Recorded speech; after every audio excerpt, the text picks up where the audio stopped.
আসসালামু আলাইকুম আপুরা ভাইয়ারা, কেমন আছেন সবাই? আজকের ব্লগটি একটু একদমই অন্যরকম। আজকে সকালে হঠাৎ একটা জরুরি কাজ আমার পড়ে গেছে, সেটা হচ্ছে একটু মেয়েকে নিয়ে নরসিংদী যেতে হচ্ছে। তো সত্যি বলতে আমার জীবনে এই প্রথম আমি আম্মুকে ছাড়া ট্রেনে করে নরসিংদী যাচ্ছি। তাই সকাল থেকে কেমন যেন ভয় ভয় লাগছে, মানে একটু কেমন আনইজি আনইজি ফিল করতেছি, কেমন জানি একটা ফিল হচ্ছে। তো সব কিছু ঠিকঠাক হবে কি না, ঠিক মতো পৌঁছাতে পারবো কি না, এসব চিন্তা মাথায় ঘুরছিল। এখন সকাল 9টা বাজে, আমরা বাসা থেকে বের হয়ে উত্তরা বিমানবন্দর রেল স্টেশনের উদ্দেশ্যে রওনা দিলাম। তা আলহামদুলিল্লাহ আজ রাস্তায় তেমন জ্যামও নেই, তাই খুব সহজেই মনে হচ্ছে স্টেশনে পৌঁছে যেতে পারবো। তো আমি এর মধ্যে বিমানবন্দর রেল স্টেশন চলে আসছি। আমাদের রিক্সাটা এখনই বিমানবন্দর রেল স্টেশনে ঢুকে যাবে। তো এই যে চলে আসলাম এখন। তো ভিতরে কেমন ভয় ভয় কাজ করতেছিল, আম্মুকে ছাড়া আমি আজকে যাচ্ছি। তো সব সময় প্রতিবার যতবার গেছি আমি নরসিংদী রায়পুর আমার মামার বাড়ি, ততবারই আমি মানে কি বলে আমার আম্মুর সাথে গেছি। আমি কখনো একা একা টিকিটও কাটি নাই। তো আমি আর আমার মেয়ে স্টেশনে আইসা পৌঁছাইলাম এখন ট্রেনের জন্য অপেক্ষা। এসেই দেখি একটা ট্রেন দাঁড়ায় আছে, তা আমি ভাবলাম যে এইটাই মনে হয় আমাদের সেই রায়পুরা যাওয়ার ট্রেন, কিন্তু না, এটা না। রায়পুরা যাওয়ার ট্রেন, আমি যে ট্রেনে যাব সেটা হচ্ছে তিতাস কম্পিউটার ট্রেন। তো তিতাসে যাব। তিতাসের ট্রেনটা আসলে বিমানবন্দর রেল স্টেশন থেকে 10টা 13-তে আসে বিমানবন্দরে, কিন্তু আজকে নাকি একটু লেট হবে, শুনলাম লেট হবে। তাই এখন অপেক্ষা ছাড়া তো উপায় নাই। স্টেশনে দাঁড়ায় মানুষের ব্যস্ততা দেখতে বেশ ভালো লাগতেছে। আমি আর আমার মেয়ে এখানে অপেক্ষা করতেছি, আর এত মানুষ দেখে আমার অনেক ভয় লাগতেছিল। আমি ঢুকেই অবাক হয়ে গেছি যে এত মানুষ স্টেশনে, কিভাবে ট্রেনে উঠবো আমার মেয়েকে নিয়ে, আমি সেই চিন্তা করতেছিলাম। তো দেখেন, কেউ অফিসে যাচ্ছে, আবার কেউ পরিবারের সঙ্গে কোথাও ঘুরতে যাচ্ছে, আবার কেউ গ্রামের বাড়ি ফিরছে। তো আমরা অপেক্ষা করতেছি এখানে বসে কখন ট্রেন আসবে। আমার মেয়েরও খুশি লাগতেছে, ও আমাকে মানে এক এক সময় এক একটা প্রশ্ন করতেছে। তো ট্রেনে বসে থেকে মানে মানুষের এই ব্যস্ততা দেখতে দেখতে কখন সময়টা চলে গেছে আমি নিজেও বুঝতে পারি নাই। তো এখন আমরা একটা জায়গায় বসতে পারলাম, আমি আর আমার মেয়ে। তো ফ্যানের নিচে বসছি, আর এত গরম, সকাল থেকে এত রোদ উঠছে বলার মতো না। অনেক মনে মনে ভালোও লাগতেছিল, আবার ভয়ও কাজ করতেছিল যে কিভাবে উঠবো।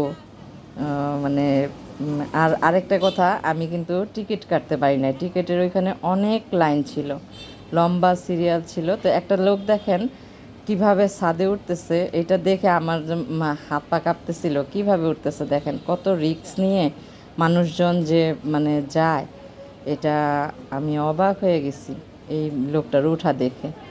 তো ছাদের উপরে উঠে লোকটা যাবে, দেখছেন। এটা কোন জায়গার ট্রেন আমি নিজেও জানি না, কোথায় যাবে এই ট্রেনটা। তো আমার কাছে এটা দেখে আমার আরও বেশি ভয় লাগতেছে। তো আমরা অপেক্ষা করতে করতে আমাদের একটু ক্ষুধা লেগে গেছে। তো রেল স্টেশনের এখানে দোকান ছিল, তো দোকান থেকে আমি আর আমার মেয়ে 2টা সমোচা কিনলাম। সমোচা 15 টাকা করে নিচ্ছে। তো স্টেশনের দোকানগুলিতে না মানে একটু দামই বেশি। অনেক খাবারের মধ্যে আমার মেয়ে বলছিল সিঙ্গারা নিতে, আমি তো আমার সিঙ্গারা ভালো লাগে না, তো আমি সমোচা নিলাম 2টা সমোসা নিয়ে পরে 15 টাকা দিয়ে কিনছে। আমার কাছে ভাঙতি টাকা ছিল না।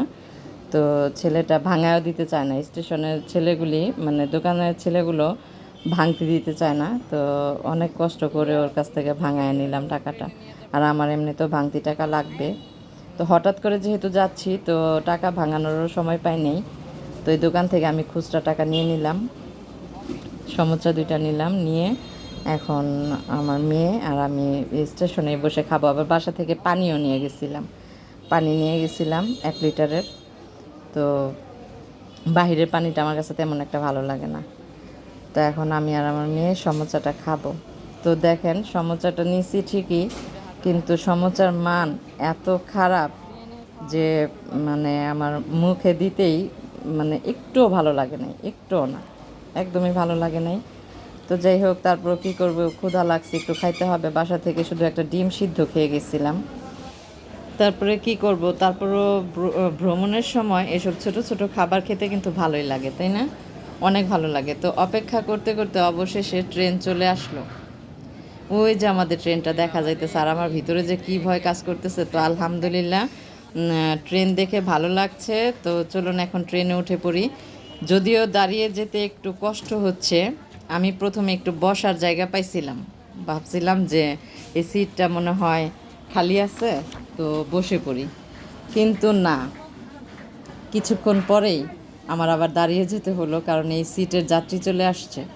তো বসার জায়গা পেয়ে একটু স্বস্তি পাইছিলাম, যে ভাবছিলাম যে বসে যেতে পারবো, কিন্তু কিছুক্ষণ পরেই একটা যাত্রী চলে আসলো। তো আমি আবার উঠে দাঁড়াইয়া ওই যাত্রীরে বসতে দিলাম। তো বেশিক্ষণ তো বসতে পারি নাই, এই সিটের যাত্রী চলে আসে, তো আমার দাঁড়ায় যাইতে হলো। আপুরা ভাইয়ারা দাঁড়ায়া তো যাচ্ছি এখন ট্রেনের দিকে। ট্রেনটা আমাদের ছেড়ে দিল বিমানবন্দর রেল স্টেশন থেকে। তো দেখেন ট্রেনের ভিতরের পরিবেশ, আমি একা না, অনেকেই দাঁড়ায়া যাইতেছে। ট্রেনটা মোটামুটি ভিড় হয়ে গেছে, পরে টঙ্গী আসার পরে অনেকটা ভিড় হয়ে গেছে। তো ট্রেনটা যাইতেছে, আমারও কেমন অস্বস্তি লাগতেছিল, দাঁড়িয়ে যাইতেছি, আবার কেমন জানি একটা ফিল করতেছিলাম। আম্মু নাই সাথে, শুধু আমি আর আমার মেয়ে, ভয় ভয় লাগতেছিল। তো যাই হোক, আলহামদুলিল্লাহ উঠতে তো পারছি। তো যদিও দাঁড়িয়ে যাইতে কষ্ট হচ্ছে, তারপরও ট্রেনে ভ্রমণের একটা আলাদা আনন্দ আছে, তাই না আপুরা ভাইয়ারা?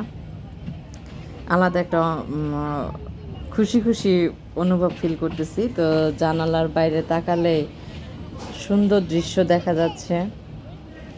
এখন এটা টঙ্গী পার হয়ে গেছে আমাদের ট্রেনটা। তো সুন্দর দৃশ্য দেখা যাচ্ছে, ছোট ছোট গ্রাম, তারপরে হচ্ছে গাছপালা, সবুজ গাছপালা, মাঠ, সব মিলে না অসাধারণ লাগছে। অসাধারণ বলার মতো না, কি মানে অন্যরকম একটা অনুভব ফিল করতেছি আমি। তো শহরের কোলাহল থেকে বের হয়ে প্রকৃতির এত সুন্দর দৃশ্য দেখতে সত্যিই ভালো লাগে, সত্যি অসাধারণ লাগে। ট্রেনে যখন উঠছি তখন একটা ভয় কাজ করতেছিল, আর ওঠার পরে জানালার পাশে যখন দৃশ্য দেখতেছি, তখন আমার মনে হয় সব ক্লান্তি দূর হয়ে গেছে। এই যে দেখেন লাল মাটি, তারপরে হচ্ছে সবুজ গাছপালা, ছোট ছোট গ্রাম, তারপরে হচ্ছে কিছু দূরে পিচ ঢালাই পথ। আর এখন দেখেন মানে একদম চলে আসছি ব্রিজের উপরে, যে কখন চলে আসছি। আর নদী দেখে আমার যেমন আরও ভালো লাগতেছে, কি যে একটা সুন্দর লাগতেছে। আর ট্রেনের শব্দ, ঝিকঝিক শব্দ, মানে অসাধারণ একটা দৃশ্য, আর অসাধারণ একটা অনুভব ফিল করতেছি। তো আমরা কথা বলতে বলতেই ঘোড়াশাল এসে আমাদের এই ব্রিজটা, ট্রেন রেল লাইনের ব্রিজটা পার হইলাম আমরা। ব্রিজের উপর দিয়ে গেল তখন দৃশ্যটা আরও সুন্দর লাগছিল। নিচে পানি, চারপাশে সবুজ প্রকৃতি দেখে মনটা একদম ফ্রেশ হয়ে যায়, ফ্রেশ হয়ে গেছে, একদম ফ্রেশ হয়ে গেছে। তো আরেকটা কথা কি জানেন, আমি কিন্তু টিকিট তো কাটি নাই। তো স্টেশনে উঠে টিকিট কাটলাম, ট্রেনে টিকিট কাটলাম, 80 টাকা করে টিকিট ভাড়া নিল। আর দেখেন যে জানালার পাশে দাঁড়ায়া বাইরের দৃশ্য দেখতে দেখতে কখন যে সময় চলে যাচ্ছিল টেরই পাচ্ছিলাম না। সকালে যখন বের হয়েছিলাম তখন অনেক রোদ ছিল, মনে হচ্ছিল আজকে হয়তো প্রচণ্ড গরম পড়বে। হঠাৎ করে এই আবহাওয়াটা বদলে যাওয়াতে দেখেন মেঘ, আকাশে কিভাবে মেঘ জমে গেল, মানে মেঘ জমা শুরু করলো, আর রোদের মধ্যে মেঘের ছায়া যখন সবুজ মাঠের উপর পড়ছিল, দৃশ্যটা সত্যি অসাধারণ লাগছিল। দূর থেকে ছোট ছোট গাছ, খোলা মাঠ, তারপর হচ্ছে গ্রামের বাড়ি, আর মাঝে মধ্যে পানিতে ভরা জমি দেখতে দেখতে মনটা একদম ভালো হয়ে গেল। তা ট্রেনের জানালা দিয়ে প্রকৃতি দেখতে আমার সবসময় ভালো লাগে। বিশেষ করে যখন আকাশে সাদা কালো মেঘ জমে ভেসে বেড়ায়, তখন পুরো পরিবেশটাই অন্যরকম সুন্দর লাগে। কখনো রোদ, কখনো মেঘ, এই লুকোচুরি খেলাটা দেখতে দেখতে মনে হচ্ছিল প্রকৃতি যেন নিজের মতো করে সাজছে। তো শহরের ব্যস্ত জীবন থেকে বের হয়ে এমন সবুজ প্রকৃতি দেখলে সত্যি মনটা শান্ত হয়ে যায়, তাই না আপুরা ভাইয়ারা? সত্যি বলতে সিট না পেলেও এত সুন্দর প্রকৃতি দেখতে মানে জার্নিটা ক্লান্তি অনেকটাই ভুলে গেছিলাম। এত কম খরচে ঢাকা থেকে নরসিংদী যাওয়াটা মানে অন্যরকম একটা ব্যাপার না? দুইজনের মাত্র 80 টাকা ভাড়া নিছে। কিন্তু আপুরা ভাইয়ারা, গল্প কিন্তু এখানেই শেষ হয়নি। আমি এখনও জানি না আজকে গ্রামের বাড়ি পর্যন্ত যেতে পারবো কি না। সামনে আরও কিছু কাজ আছে, সেই সব কিছু নিয়ে কিন্তু থাকবে পরবর্তী পর্বে। তাই ভিডিওটি ভালো লাগলে লাইক, কমেন্ট, শেয়ার করতে ভুলবেন না কিন্তু আপুরা ভাইয়ারা। আমার চ্যানেলে নতুন হলে সাবস্ক্রাইব করে পাশে থাকবেন। আর হলো আমরা নরসিংদী চলে আসছি এখন।